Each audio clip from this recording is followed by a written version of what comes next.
Aku memiliki keluarga yang keadaannya cukup baik. Papa mamaku cukup sehat, di rumah juga ada seekor binatang peliharaan yang bisa kuajak bercanda setiap saat. Keadaan ekonomi kami tidak sangat baik, tapi papa mamaku tetap berusaha untuk memberikan yang terbaik untukku. Waktu aku berumur 16 tahun, keluargaku mempekerjakan seorang pembantu untuk menjagaku dan membantu mama mengerjakan pekerjaan rumah. Tapi sejak itu juga papa dan mamaku mulai semakin sering bertengkar. Mama sendiri mulai jarang menjagaku, tidak seperti dulu lagi.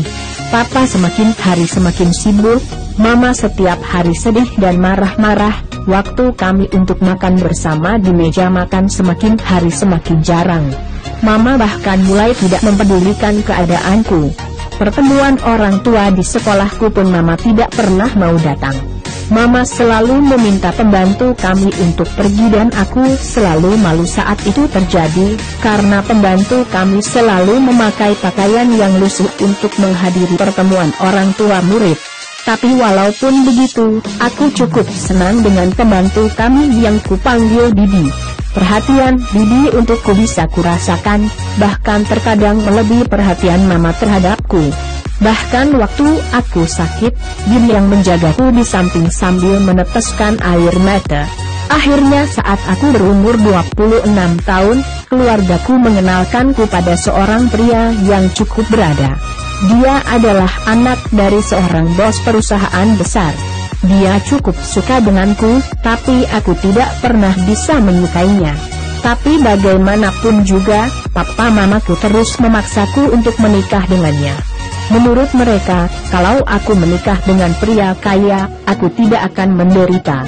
Akhirnya karena mereka juga berkata kalau pernikahanku bisa membantu usaha papaku, aku pun setuju.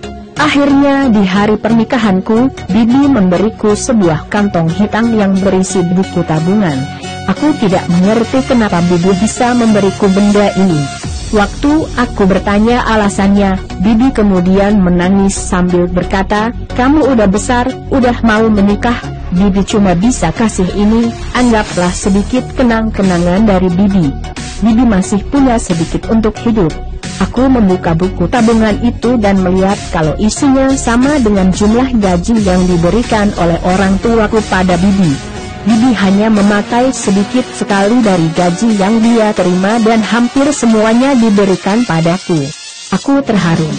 Menurutku waktu itu, aku dan Bibi tidak punya hubungan darah apapun.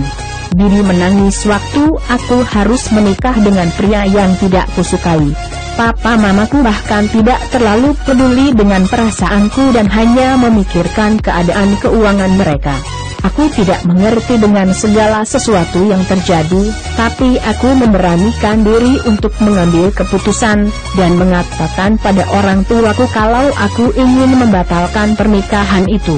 Papa dan mamaku marah besar, tapi waktu itu, Bibi yang ada di dekat kami langsung berusaha untuk melerai. Setelah mama tahu alasanku, dia kemudian marah besar dan memakiku, mengatakan kalau aku tidak mengerti apa-apa. Akhirnya, aku tahu kalau ternyata Bibi adalah mama kandungku. Waktu aku lahir, papa kandungku meninggal sehingga mama tidak mampu merawatku sendirian. Aku pun diadopsi oleh papa mamaku yang sekarang. Waktu itu mereka pernah memberikan sejumlah uang pada mama kandungku, tapi beliau tidak pernah menyentuh uang ini sama sekali dan memberikannya padaku waktu aku mau menikah. Aku sangat menyesal, hatiku sakit, aku tidak pernah tahu kalau selama ini Bibi yang menjagaku sepenuh hati adalah mama kandungku. Aku bingung, tapi juga tidak tahu apa yang bisa ku perbuat. Apakah aku harus hidup dengan mama kandungku, atau dengan orang tua yang selama ini sudah merawat dan membiayaiku? Aku tidak tahu apa yang harus kulakukan.